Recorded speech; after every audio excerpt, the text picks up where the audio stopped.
My experience has been, I don't carry work ID. I've never owned any in my life.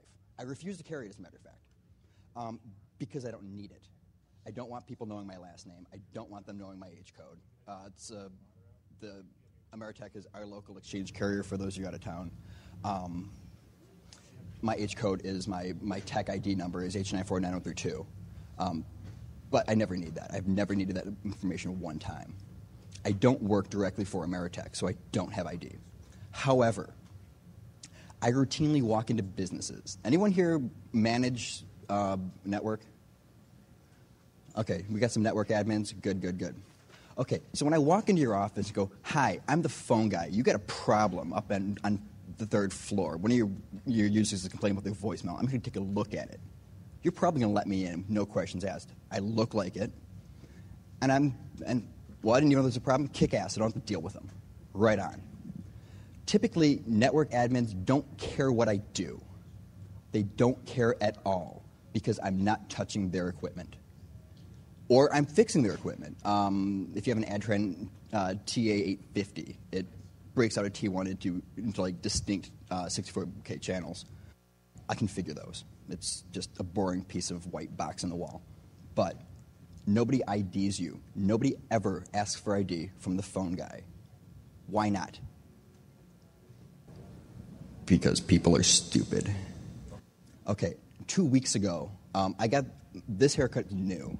And I got this haircut not for the conference, like I should be telling people because I seem like the loyal, helpful son of a gun that I am. But actually, I got the lose the hair, lose your job speech. And the telecom market in Detroit is so incredibly tight. I said, I'll have to get a haircut for an interview anyway, so yeah, I'll just get it and keep a paycheck until I get a better paycheck. And so that's the story behind the haircut. But I was walking in with hair down to here, and I shave about twice a week. I need to shave about 3 times a week, but I'm a pushy bastard. So simply, pretty much I have no real accountability because I'm in such an obscure channel of the industry that nobody can fire me.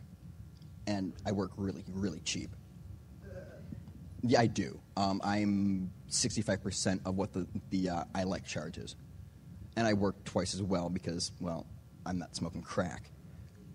I look like it, but I'm not. If you've seen a lot of Ameritech or Verizon or AT&T or MCI or any IRC-LEC employees, they pretty much dress like this. We got the climbing boots, we got the belt, we got a shirt. Sometimes we're wearing ID, sometimes we're not. Ameritech is the only one I can speak intelligently on. Their company policy is you either wear a work shirt or you wear an ID, but you don't have to wear both. I don't know why. But that's like standard policy. If you're wearing the shirt, you don't have to have ID on you because there's no mag stripes. And if you have a mag stripe for like a CO, yeah, you carry it or you're just a dumbass. But again, this is Ameritech, and they are. We look shady.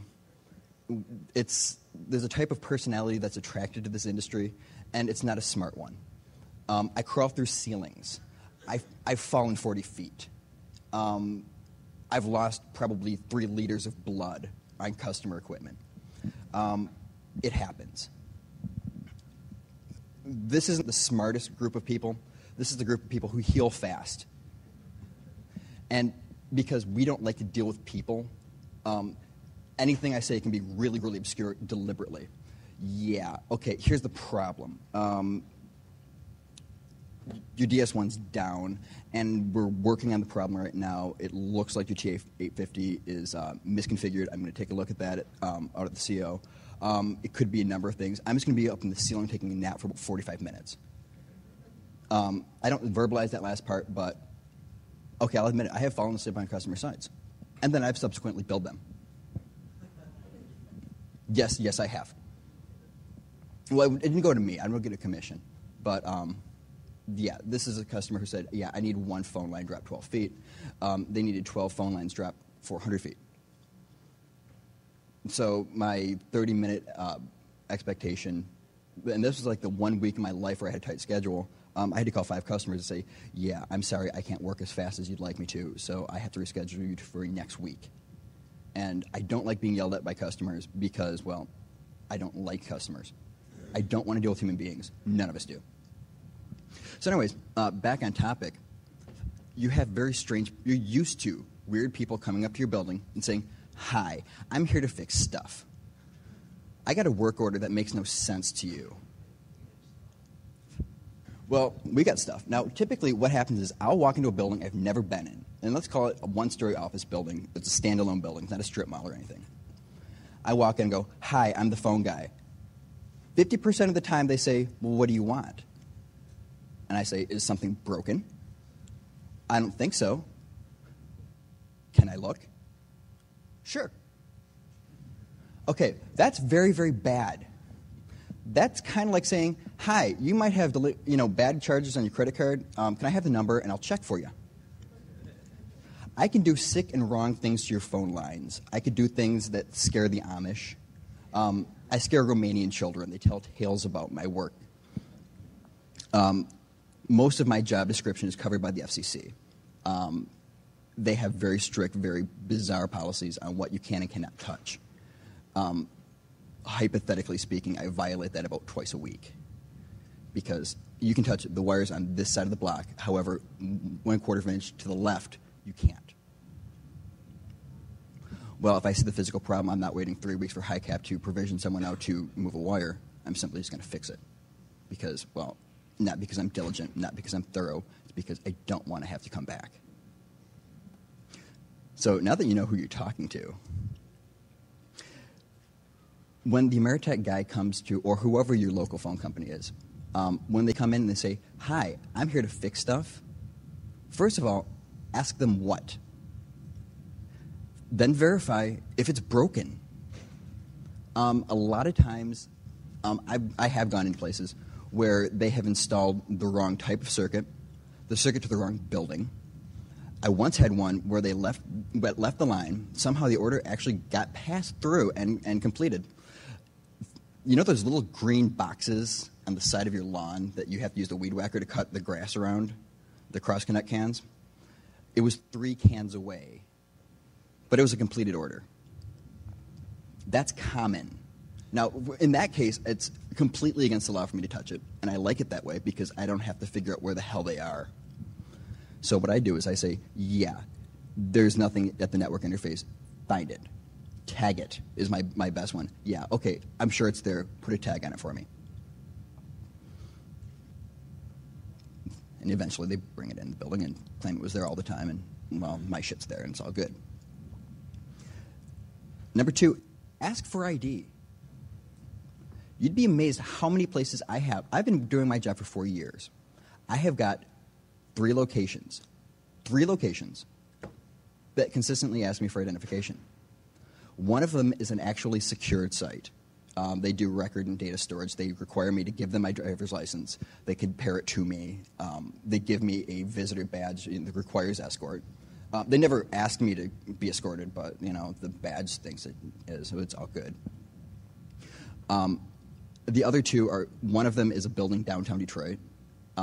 They don't read the log, so they make me sign in no identification because they see the tool belt and they know I'm a contractor, so they want the ID. I have signed it in as Jesus Christ. I was going to do Emmanuel Goldstein, but I couldn't spell it. I have signed in as a lot of things. Dan K. Jesus Christ was, of course, my favorite, and that was like the first time I did it really, really strangely because I thought they've never checked the name. They say write it on the clipboard and go. There's actually several columns. It's your name, the customer name that you're visiting, the suite number, and the time in and out. I never sign out ever. I'm going back to my truck. I'll be right back, like 5 minutes. I'm gone. I just don't want to. I'm just being contrary and petty, and well, I can. But they don't realize it because they don't read the freaking logs. It's just when they get to the full page, they flip the page. If there's ever a problem on the 22nd, they say who signed in on the 22nd. I don't put down the date. Now, they can look at the one before and after and kind of deduce that this jackass was there on the 22nd. But they don't know who I am. I don't put my company name. When they, suite number, I say all. Because they deserve to be messed with because they're stupid. Don't have security policies unless you actually even try to enforce them. mean, they're great for, like, you with the belt, sign in. But the board is actually from about me to Jason Scott from them. Now, unless they've got, like X-ray eyes, nothing ever is seen. And they don't read it. It's all good. The third one actually is the weirdest little spot in the world. It's like 9 Mile in Greenfield. The security guard there is about 400 years old. And he doesn't like anybody. But he's not very smart. See, that's really the bad side. It's like he's really great about, like, stopping people from what he thinks they're supposed to not do. But if they're allowed to do it, he won't let them do it either. The customer has an ILAC, and the ILAC will not wire to Prem. They only wire to our existing RJ21X, which is the 66 block. And what happens is they bring the dial tone, and they sometimes even tag it for, this is the demarcation point for the entire building. Anyone who's from around here, it's the Guardian building at 9 in Greenfield. The security guard is an idiot, and he will not let you into that room unless you have ID. I say, but I don't have any. Yes, you do. No, I don't. Why not? Because I don't. I'm like, here's my business card, my company name. Here's my driver's license with my name that matches this business card. And I thought I was, going to get in at this point. And he looks at it, and he can tell I'm up to something, but he doesn't quite know what. So he gets really irritated that he can't figure out what my scheme is. So he just says, no. Gives me my stuff back. No, you can't come in. Okay. So I actually had to have the customer call and confirm, yeah, tall, skinny, white guy, really weird, let him in. Okay, that's fine. I don't mind. It was a little bit irritating, like, how dare you deny me access? I was just in a bank. The bank didn't know me. I'm dead serious. I could give you bank names of who has never questioned me. Hi, I'm the phone guy. You having some kind of problem with your voicemail? I don't even know what. Yeah, the voicemail is acting weird. Okay, what's it actually doing? Okay, they've now let me in the building. This is even social engineering. This is just like a casual lie. Hi, I'm the phone guy. I could do very bad things to your phone lines. And I'm not talking about, I can come in, I can put my butt set on your phone line, and I could call, like, Ecuador and laugh because, ha, I'm pranking some schmo in Ecuador ordering a pizza. Hi, is this Ecuador? Can you see the equator? No, see, that's lame. I could do much better things. I can move your phone line to my house. And I can call Ecuador in my underwear anytime I want, as often as I want, for as long as I want. And then all I have to do is remove a pair of jump wire when I think, okay, they're going to get their phone bill probably, like, tomorrow. I should probably, like, destroy any freaking evidence that this line's in my house before I go to fucking prison. Because that is, by the way, a federal offense. If you ever consider doing it, you're going to become somebody's bitch.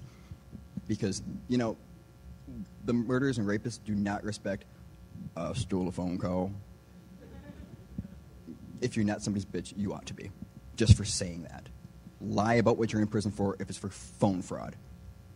I beseech you. Yes, ask for identification. And then, even if you get it, verify it if they look shady. Or if they just piss you off. Because a lot of times, now, okay, when I go to a customer, I pretend like I care about their problem. I give them 90 seconds to care. Hi, Mr. Smith. How you doing today? My name's Dan. I'm the phone guy. I understand you have a problem with your voicemail. If you can go into a little bit of what's going on, I'd be happy to take a look at it for you. Okay, that's like 20 seconds.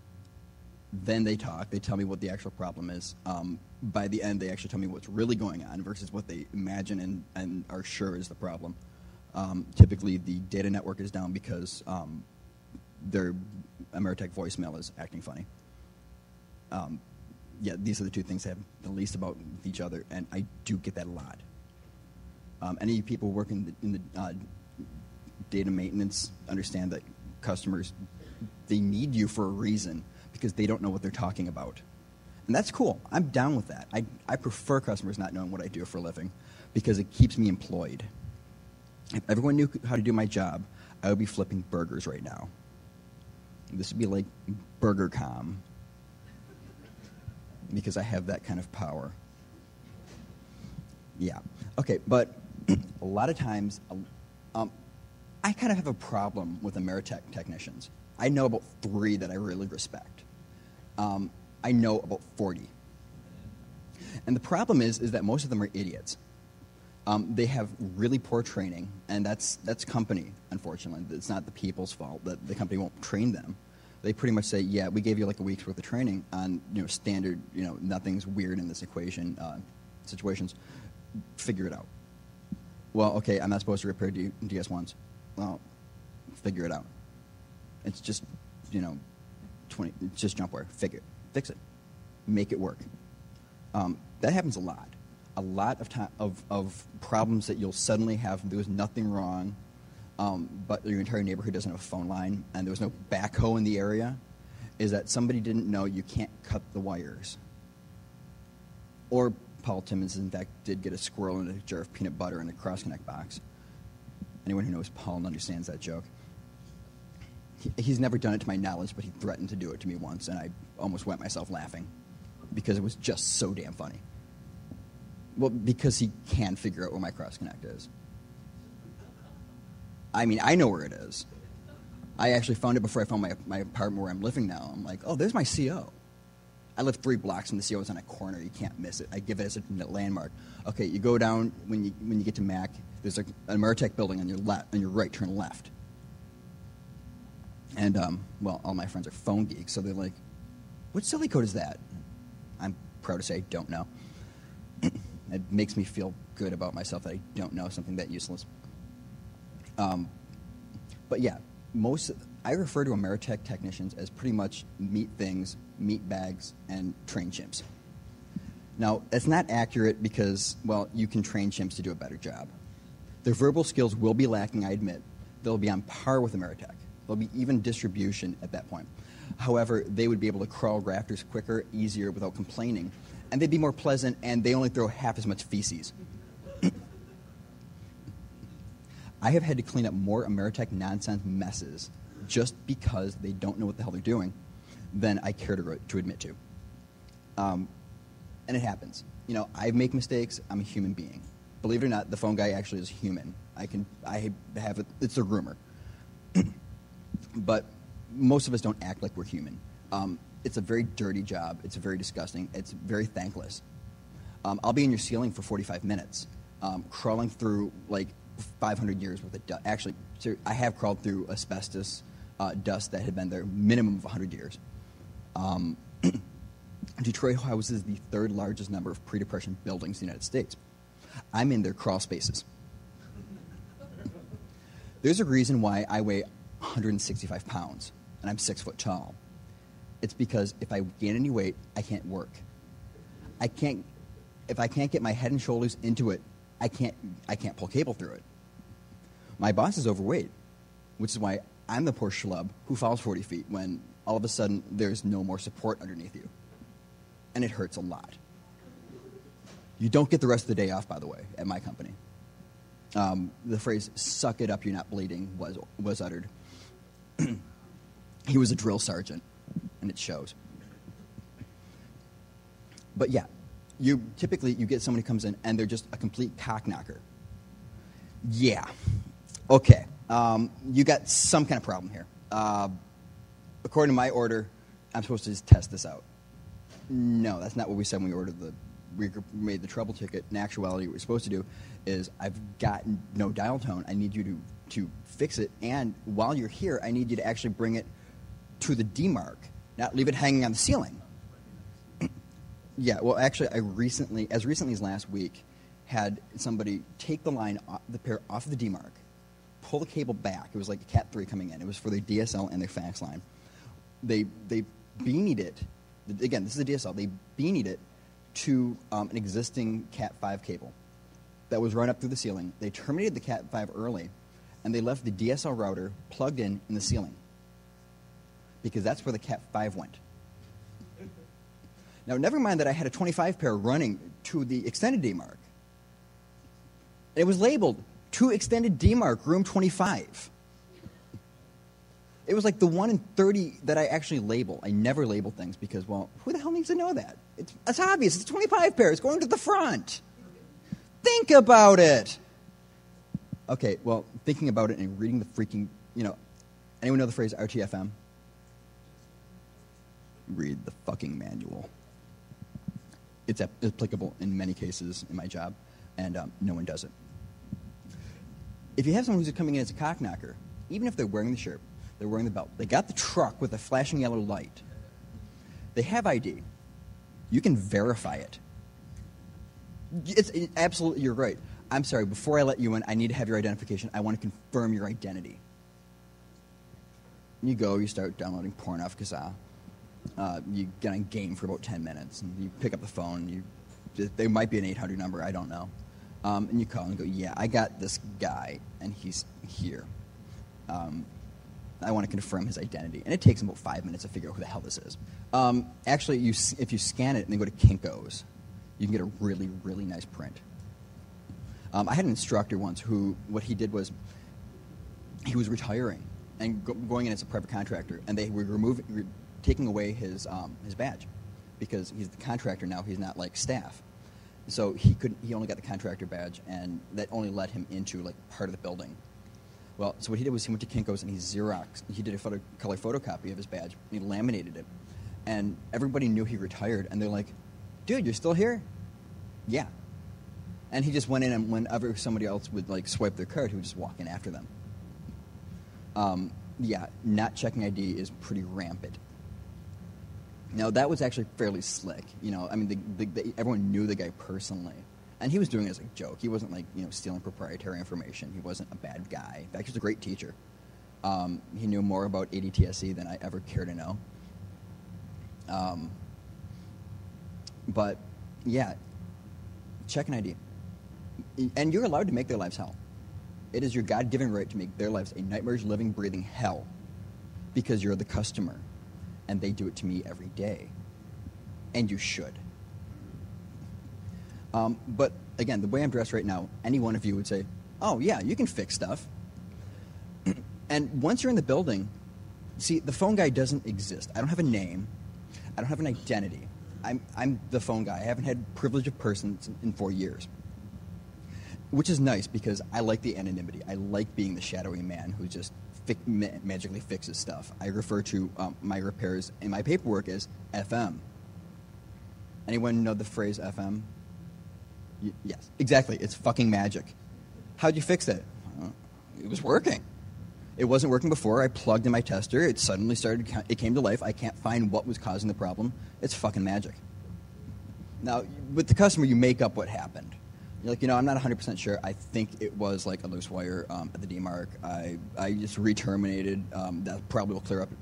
It might not. You might have a secondary issue. If you do, give us a call. We'll be happy to come back out again, see if we can recreate the problem. At this point, I can't recreate it, so I'm assuming that was the only problem. Yeah, it's freaking magic. $65 an hour for me to plug in a tester. Minimum of 1 hour. If you live far, far away from my apartment is, we charge you for the mileage because, well, I'm far, far away, and my boss whines, why did it take you 2 hours to get there? Because it's 2.5 hours away, and I drove really effing fast. Well, don't get a ticket, but get there faster. Did I mention he's insane? Yes. I digress. I've been let into vaults. I actually only wanted to go into the vault to see if they would let me in. Now, this bank knew me. I admit, that was cheating. They knew who I was. My office is across the street from this location. And I had been doing there for 3 years. But I'm like, I think you got some cable running through the vault. And I think that's the problem with your voicemail. So I need to get in there. Would that be cool? I mean, I understand if you don't, but there's not much I can do if you don't. So, yeah, pretty much, because I'm not running new cable through that freaking vault because it's fire stopped on both ends, and you probably can't even see it. It's probably actually behind the blast wall, and customers don't know what the hell you're talking about, so you can make up things like a blast wall, and it's good. It's all good. I do not condone anyone doing this illegally. By the way, you will go to jail when you're caught for being an idiot, and if you are, don't mention my name. Again, I only do this because this is my job. This is what I do for a living, and I'm just having a little bit of fun with them. I'm let into secure sites, confidential record storage. They have no problem with me, walking around completely unescorted.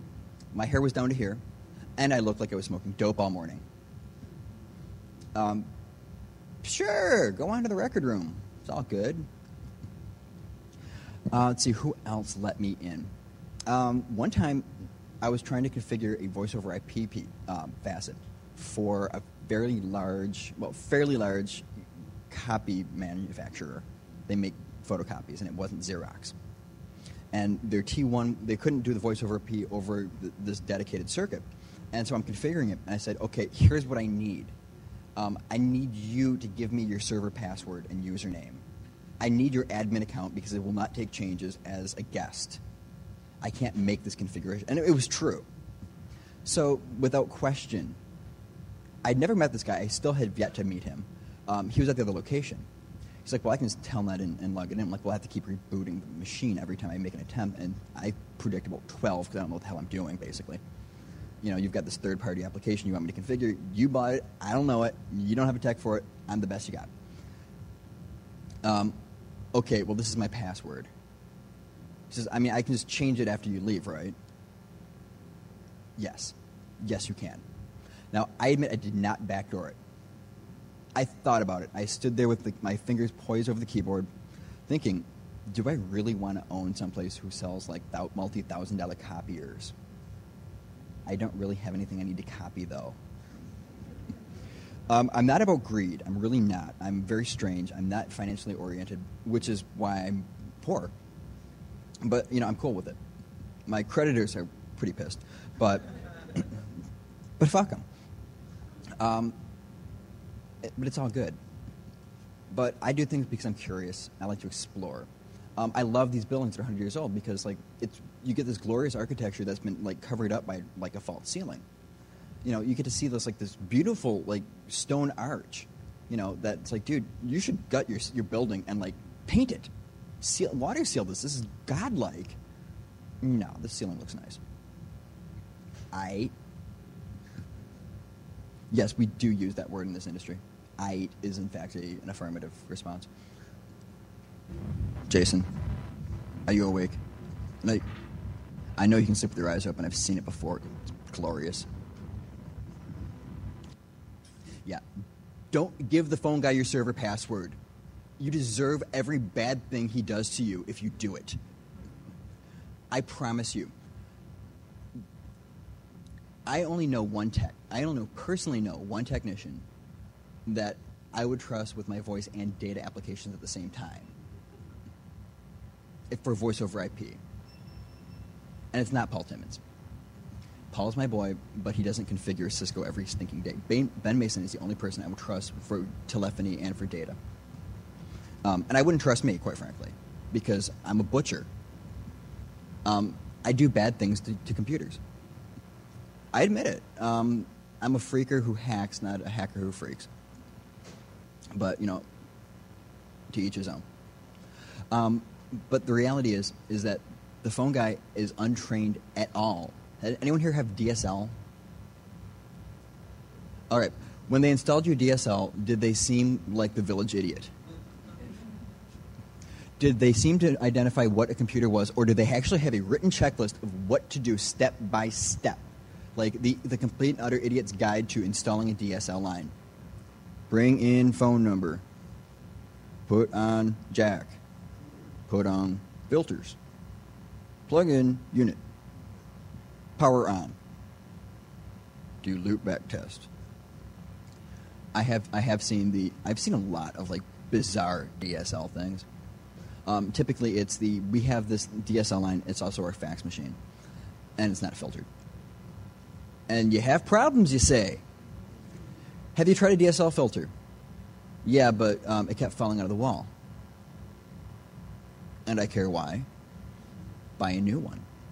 Buy a better one. Buy the master one. Buy the one that's $25. I don't care. It's not my money. Anyone ever not hear somebody in an office someplace where you wanted to beat them to death because they said, quote, the internet is down? That is such a common expression, and it's most of the time it's not joking. Now, when a text says, oh shit, the entire internet's down, Millions and millions of computers all went down at the same moment, along with switches and routers. The damnedest thing. What were the odds? Okay, now that's a great joke the first time. But Office it's routine for the network to be down for whatever reason. We're upgrading the switch. We're going to a gigabit switch. You're going to be down for like 5 minutes. There's a lot of downages for data. It's just, and I think part of it is because the users really don't understand the technology, so it's okay. They don't understand why it works. They don't understand how it works. They don't even understand that it works. They just know that I type in my thing on my keyboard, and I hit enter, and then they pay me for it. That's it. That's all the user has to know, and I'm cool with that. However, the telephone's been around since the 1800s. Everybody grew up with the telephone being a real tangible item. Now, in 1968, you actually were allowed to put, third-party applications onto your telephone line, like a fax machine, which then led to the divestiture, which I will pleasantly spare you. I could actually go on about the divestiture and the 7 baby bells at length, but I won't. Merry Christmas. Where the hell was I going with that? No matter. All right. Because you can put any damn thing you want in the phone line, you should. However, you shouldn't necessarily let the village idiot install it. I actually turned down a cable service because their technician was too stupid. I couldn't talk him through it over the phone. They called me at work. I'm installing like somebody's LAN. I'm on my Nextel, and I'm explaining to him where my switch is. I'm explaining to him that I currently have Comcast. I describe what the Comcast box looks like. I'm like, it's the one that says Comcast.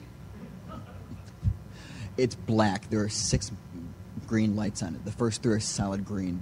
The second 2, if they're going from left to right, the second 2 are probably intermittent. The third one might flash periodically, but not necessarily. I'm like, that's my cable modem.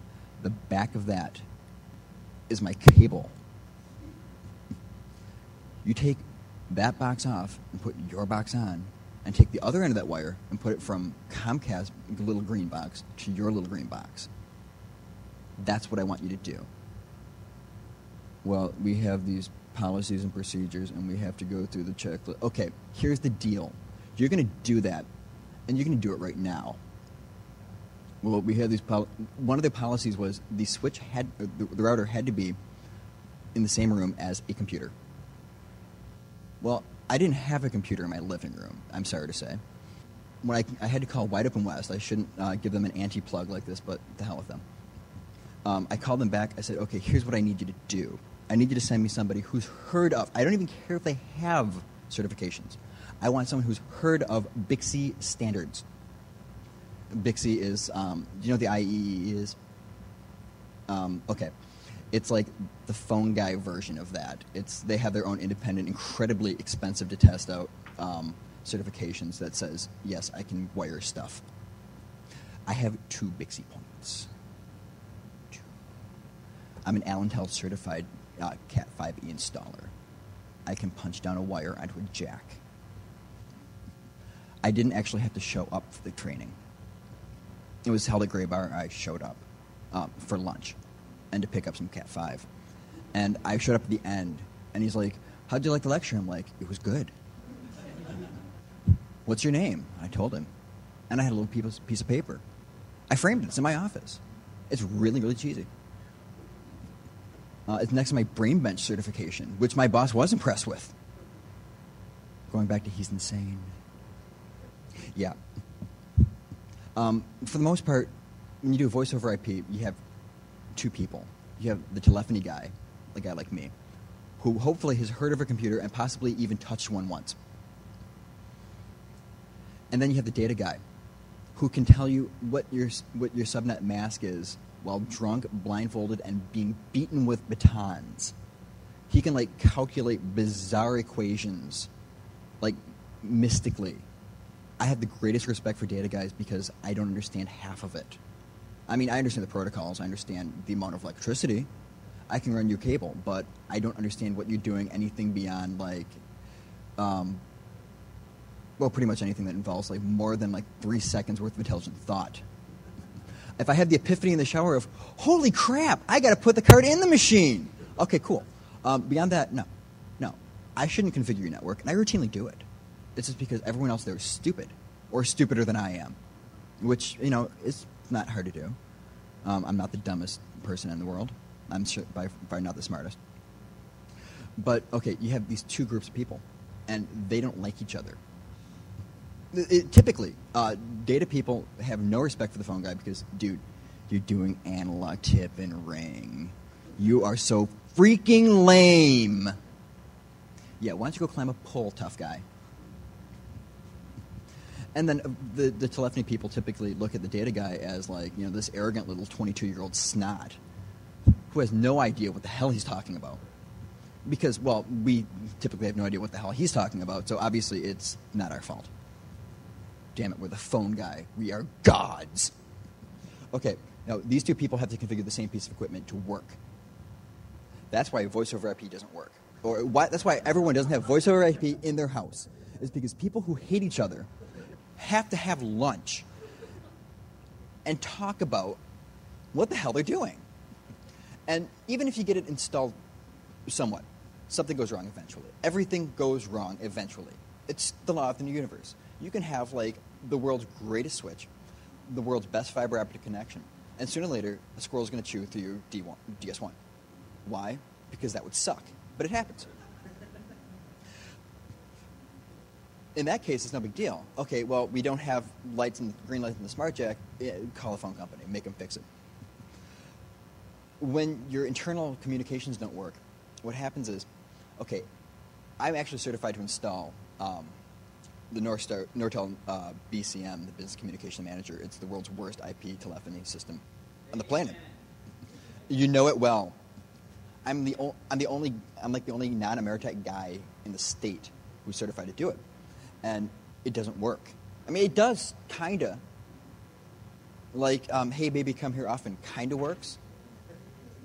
If she's got brain problems, but not usually. So what happens is,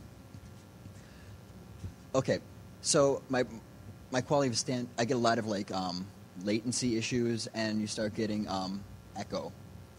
Okay, so you have to apply echo cancellation. You got to tweak your quality of service standards. No big deal. Well, the problem is somebody says I paid a metric ass load, trademark, of money for this system. Why is it broken? Well, whoever they ask blames the other guy. Well, my SMAC was set, and then he came in and changed it. Now, he came in and changed it because it doesn't work in the default settings. So what happens is, okay, I do my stuff, I do it textbook. You come in, and you're like, okay, this doesn't work. Okay, I know if I change his setting to this, okay, I use a different compression ratio, it's all good. If something goes wrong, it's all finger pointing. That's why I'm one of the few people who can play with the phone and a computer at the same time. There's 10 of us. We're all this lame, by the way. Yeah. Any questions, comments, Rotten Tomatoes?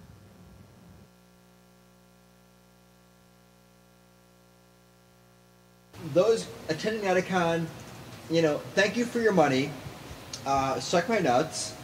Unless you're Paul, Jody, or Jason, and in which case you guys rock, and everyone else suck my nuts.